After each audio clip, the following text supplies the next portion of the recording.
In this module, I want to continue talking about the guidelines in composition, but I want to add another layer: visual communications. Your photography ideally needs to stand on its own. It needs to speak for itself. There needs to be almost an element of mystery, a viewer experience.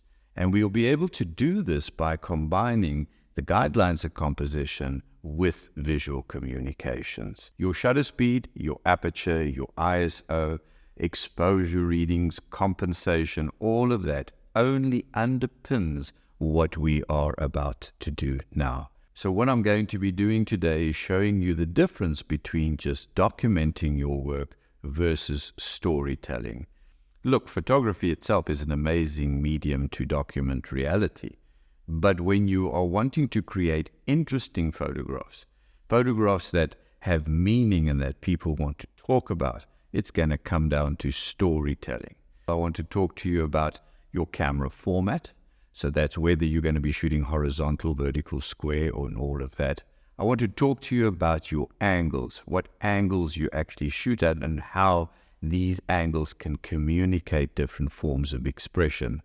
I also want to talk to you about proximity. The great Ansel Adams said that to take a great photograph, you basically need to learn where to place your camera. So that's what I want to talk to you about today, is where you place your camera and how you work with your lenses. We're also going to have a discussion around the psychology in color and how important color is in photography. And then, very importantly, I want to talk about human visual attraction. What is it that attracts your viewer's attention? Not only to choose your center of interest, but also to help you to avoid certain things in your composition which are going to become distracting. Rules in composition can be broken, but when we start to break them, we get a different form of expression.